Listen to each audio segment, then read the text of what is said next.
There exists a critical, often invisible, point within any interpersonal dynamic where outcomes are silently determined. This moment occurs not through dialogue, but in the quiet space between actions. It is found in sustained eye contact, in the tempo of an exchange, and in the quiet assurance of one's own physical presence. Conventional wisdom often misplaces the source of genuine connection, suggesting it lies in eloquent speech or persistent effort. However, true rapport is often established through perception, not persuasion. The individual who excels in interaction does not attempt to convince through argument, but guides through an understanding of emotional rhythm. This represents a fundamental shift in understanding. Connection is not requested or manufactured by volume or verbosity. It emerges when one person demonstrates a mastery of their own emotional state, while others are still navigating theirs. This is not accidental. It is a cultivated internal condition. The contemporary individual is often conditioned toward the opposite error. There is a tendency to overreact, to over-explain, to anticipate needs excessively. In moments of tension, the instinct is to immediately dissipate it. Perceiving distance, the impulse is to fill it. When questioned, the reflex is to self-justify. This is frequently mistaken for kindness or evolution. Yet, what is subcommunicated is not stability, but instability, not consideration, but neediness. People do not respond solely to your words or stated intentions. They respond to what your behavior reveals, implicitly and without permission. There is a profound psychological basis for this. The human brain is exquisitely attuned to nonverbal signals indicating safety, direction, and self-governance. Before conscious assessment even forms, an instinctual evaluation has already occurred. Your emotional posture communicates whether you are predictable, whether you seek external validation, whether you fragment under pressure. Demonstrating a need to be constantly understood or validated communicates a fatal lack of internal center. No one is drawn to becoming the emotional anchor for a person who cannot anchor themselves. This exploration is not about rehearsed lines, tactics, or performance. It is about the silent frameworks that shape perception long before any physical touch or conscious decision. These frameworks are rooted in observable, repeatable psychological principles. They can invert a dynamic without confrontation, without visible strain, without lengthy explanation. When an individual masters these frameworks, a definitive change occurs. The struggle for attention ceases, and selection begins. One does not chase connection. One becomes the locus around which it orbits. Let's be unequivocal. This is not about manipulation or adopting a false persona. This is about internal regulation, purposeful presence, strategic communication, and understanding the architecture of emotional exchange. The goal is to move beyond the pattern of seeking approval. Because the moment you learn to govern your own emotional rhythm, the environment transforms, reactions transform, and interactions transform. Not because others have changed, but because you have moved beyond the common realm of speaking too much while communicating too little. Before we proceed, if you find this analysis valuable, ensure you support this channel. Aggressively smash that subscribe button, like this video, share it with someone who needs to hear it, and tell me your thoughts in the comments below. Your engagement is what allows this deep work to continue. Framework 1. Composure under pressure. Few realize that the initial test in many interactions rarely appears as direct refusal. It manifests as mild provocation, delayed replies, subtle humor, or shifts in tone. This is the precise moment where most falter, not due to an incorrect statement, but due to their reaction. The body tenses, the mind races, and the urge to explain, correct, or soothe arises. The individual believes they are resolving a situation when, in reality, they are surrendering what is being most closely observed, their emotional stability under duress. The objective of such testing is not to harm, but to measure. It measures whether you remain integrated when circumstances become unstable. It measures whether you maintain your axis when things feel slippery. Reacting with irritation, anxiety, or lengthy justification reveals that your internal state is dependent on another's behavior. An emotional dependency is the antithesis of grounded leadership. Research consistently shows that emotionally stable individuals are perceived as more attractive and socially influential, not because they are cold, but because they are predictable to themselves and appropriately unpredictable in their responses. This distinction alters the dynamic entirely. A common misapprehension is that emotional control equates to coldness or artificial distance. It does not. Emotional control is the absence of automatic reactivity. It is the capacity not to expend your core energy every time an emotional button is pressed. Zero emotional predictability does not mean an absence of feeling, but an absence of emotional leakage. Safety is communicated not by shutting down, but by demonstrating that external fluctuations cannot pull you from your center. These interactions function as an unconscious filter. Small tensions are created to observe whether the individual fractures internally or remains whole. The person who over-explains, who apologizes for emotions they did not create, who seeks to please amid discord, silently communicates a fear of loss. And where fear of loss resides, there is no emotional guidance. Only submission disguised as accommodation. The practical application of this begins far from social dynamics. It starts in the daily training of self-restraint. Minimal responses when emotion surges. Conscious pauses before reacting. Silence when the impulse is to self-justify. The goal is not to play games, but to allow emotion to pass without allowing it to command your action. The person who masters this does not try to win a conversation. They sustain their own rhythm. They do not explain, defend, or anticipate. They observe. They breathe. They respond only when the response originates from clarity, not anxiety. When you operate from this place, a subtle shift occurs. The tension changes sides. The other person perceives that they cannot easily disrupt your emotional equilibrium. This perception, even if unarticulated, is interpreted as strength. It is not aggressiveness or arrogance. It is solid, emotional presence.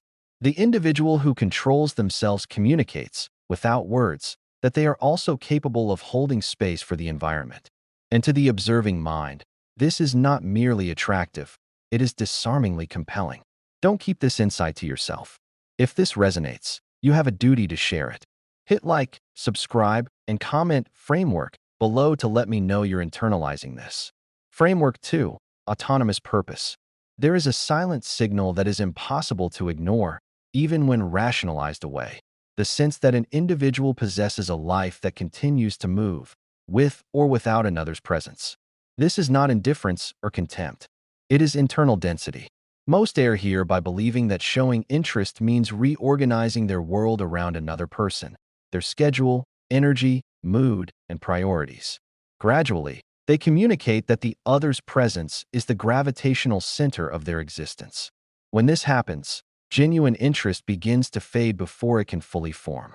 The silent error is placing another person at the center of your emotional architecture, canceling commitments, always responding instantly, adapting plans, and altering your internal state to avoid losing approval. The individual believes they are demonstrating value, but the subliminal message communicated is a lack of personal direction. Genuine interest does not arise when you show you have ample free time. It arises when you demonstrate that your time already has an owner, and that owner is your purpose, not external validation. The psychology is clear. People tend to value those who demonstrate stable internal resources, clear direction, and emotional autonomy. It is about the perception that this person does not become lost when someone enters or exits their life. They add, they do not replace. They integrate, they do not depend.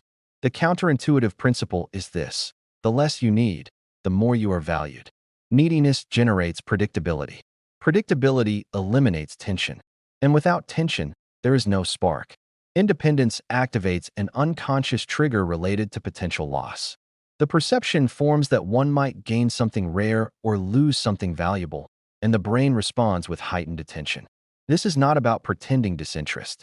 It means living in such a way that your life is not on hold for messages, replies, or confirmations. The practical application requires internal discipline. Never reorganize your emotional agenda to accommodate insecurity. Never adjust your core energy to avoid another's discomfort. Never abandon your routines or commitments to project excessive availability. When you live this way, you do not need to announce your value. Your behavior speaks for you. The autonomous individual does not announce they are busy, they simply are. They do not explain priorities, they live them. This creates a silent asymmetry. while many orbit others. This person remains at the center of their own world. This posture activates something profound, the sense that this individual is not guaranteed. And where there is a possibility of loss, there is attention. Where there is attention, genuine connection finds space to grow. This is the kind of content that changes lives. If you agree, show aggressive support. Subscribe to the channel, like this video, share it with 3 friends, and comment with your biggest takeaway so far. Framework 3. Nonverbal authority. Before any conversation starts, the body has already spoken. Before any intention is interpreted, posture has delivered a message. Many overlook this, trained to think attraction is verbal when it is, in fact, spatial. How you occupy a room, how you enter, sit, move, and hold yourself communicates more than any crafted sentence. This is where many relinquish power unknowingly. Closed posture, rushed movements, nervous adjustments, a searching gaze that seeks approval. This broadcasts anxiety even when the mouth speaks confidence. The silent error is reactive body language. The individual reacts to the environment instead of anchoring it. They adapt excessively, shrink, ask for space with their body while trying to claim it with words. The human brain is wired to read signals of status and safety in milliseconds. There is no neutral body language. You either transmit presence or you transmit submission disguised as politeness. Science confirms this. Studies on body language demonstrate that open, stable, expansive postures alter both external perceptions of confidence and the internal biochemical state of the individual. The body informs the mind, and the mind informs behavior. When a person occupies space naturally, with deliberate movement and controlled breath, they signal safety without needing justification. And safety is a deep, non-conscious trigger for openness and interest. The counterintuitive break is this. People feel a pull before they rationally understand why. The body responds before logic. A silent, firm, relaxed presence in a social setting draws attention not because it tries to be noticed, but because it does not need to be. It does not compete for focus. It sustains presence. While others move excessively to prove something, this person moves little because they are already comfortable in their own axis. This contrast creates magnetism. The practical application requires bodily awareness, an open posture, grounded stance, economical movements, steady eye contact that observes more than it seeks return, an absence of microvalidations like nervous laughter or constant self-adjustment. When you slow your body, the environment slows with you.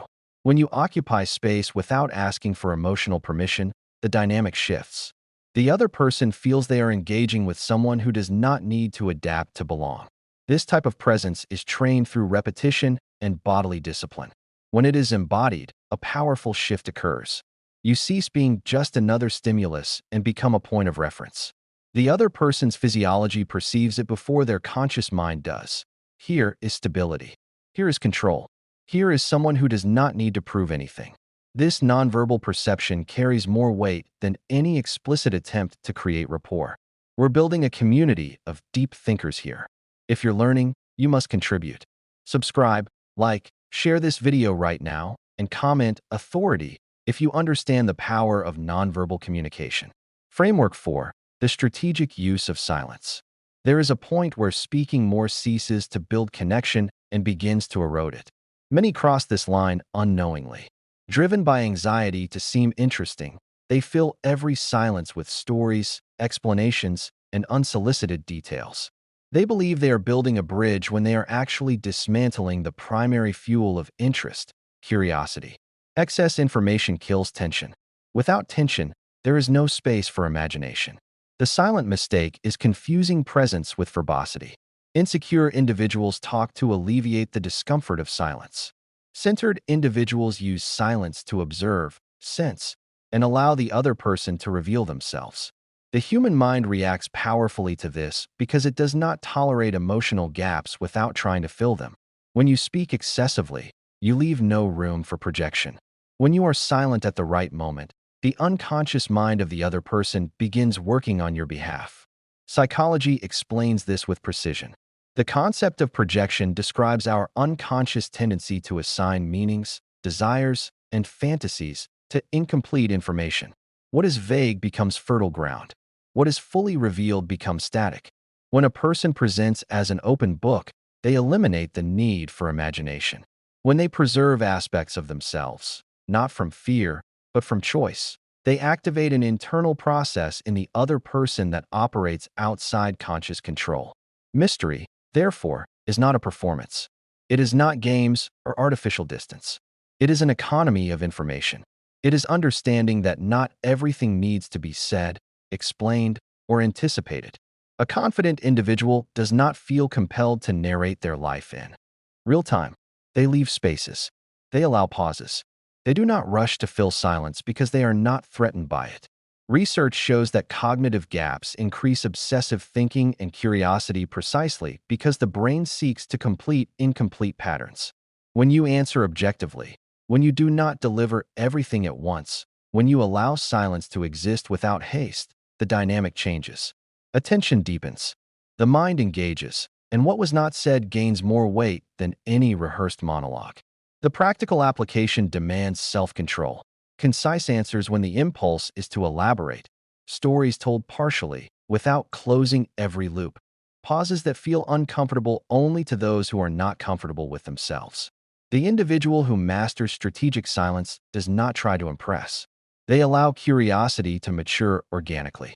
This creates a silent inversion. While many strive to maintain attention, this person becomes the source of internal questions. You stop being the entertainer and become the enigma, not by artifice, but by emotional maturity. The other person senses they have not fully deciphered you. And as long as that persists, interest does not plateau, it grows. That which is not fully accessible accrues value. The person who understands this does not need to say much to be remembered. They leave their mark precisely in what they choose not to say. Is this clicking for you? If so, you need to take action. Aggressively support this channel. Subscribe, like, and share this video immediately. Tell me in the comments how you will use strategic silence. Framework 5. Guided direction. At a certain stage in any deepening interaction, a direction must be established, not through words, requests, or negotiations, but through calm, assured direction. Many falter here, confusing respect with hesitation. They wait for excessive signals, seek emotional validation before progressing, and ask with their eyes what should be guided with presence. The intention exists, but the congruent energy does not follow. When leadership wavers, openness retreats, not out of conscious refusal, but due to an absence of instinctive safety. The silent error is requesting emotional permission to proceed. This is distinct from the clear, non-negotiable necessity of explicit consent for physical advancement. It is about the internal posture that precedes any action. The individual who guides asks the environment less, if they can, and consults themselves more on whether they are aligned with the moment. Seeking emotional approval at every step communicates insecurity in one's own reading of the situation. This is perceived as a lack of direction. And where there is no direction, there can be no relaxed reception. The behavioral basis is clear. Dynamic polarity arises from calm, masculine-coded leadership, not from aggressiveness and certainly not from passivity. Leading in this context is not about imposition. It is about sustaining. It is about feeling the rhythm of the interaction and guiding it naturally, like someone who knows the path. When guidance is serene, the other person's physiology can relax. When the body relaxes, genuine attraction finds space to manifest. The key break from expectation is this. Clarity of decision generates emotional safety because it reduces ambiguity. Studies on interpersonal attraction indicate that behavioral clarity diminishes anxiety and increases trust. An indecisive person creates noise. An overly aggressive person creates threat. The person who guides calmly creates an environment where surrender, a letting go of tension, is possible. This surrender is not intellectual, it is somatic. The practical application lies in guiding the rhythm, the environment, and transitions. It is choosing a next location naturally. It is initiating movement without fanfare or a hidden plea for approval. It is reading the other person's physical cues carefully and adjusting, not retreating out of fear. When you act this way, leadership does not require explanation. It is felt, and when it is felt, it meets not resistance, but response. The individual who develops this implicit guidance ceases to be a reactive participant and becomes the axis of the experience. They do not accelerate to prove something, nor do they slow down from insecurity. They guide with timing. And in that timing, the other person perceives something fundamental. They do not need to carry the weight of the interaction. There is someone present who holds the path. And to the human mind, this is not merely attractive, it is profoundly reassuring. Final integration. The individual who extends no plea receives the invitation. There exists a brutal distinction between the person who seeks validation and the person who is selected for their substance. This distinction is not forged in grand gestures, but in the silent intervals where most reveal their need. The frameworks outlined: composure, autonomy, nonverbal, authority, strategic silence, and guided direction are not a checklist for performance. They are a blueprint for cultivating an internal state that fundamentally alters your external reality.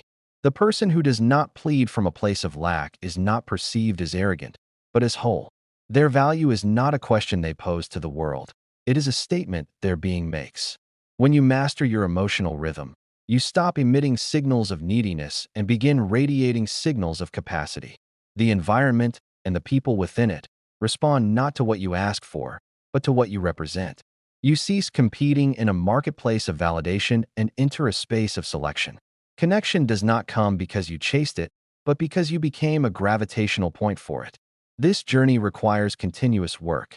It is the daily discipline of self-observation, the courage to embrace silence, the strength to hold your center, and the wisdom to lead from a place of calm assurance. This is the culmination of thousands of hours of research and analysis. If this final synthesis has value to you, you must take action now. Aggressively show your support. 1. Subscribe to this channel for more deep dives into human psychology and behavior. 2. Like this video to push this crucial content to more people. 3. Share it with at least one person who needs to break their old patterns. 4. Comment below with the word "invited" if you are committing to this path of internal development. Your engagement fuels this mission to move beyond superficiality and into the realm of genuine, powerful interaction. Do not just watch, participate, integrate, and transform.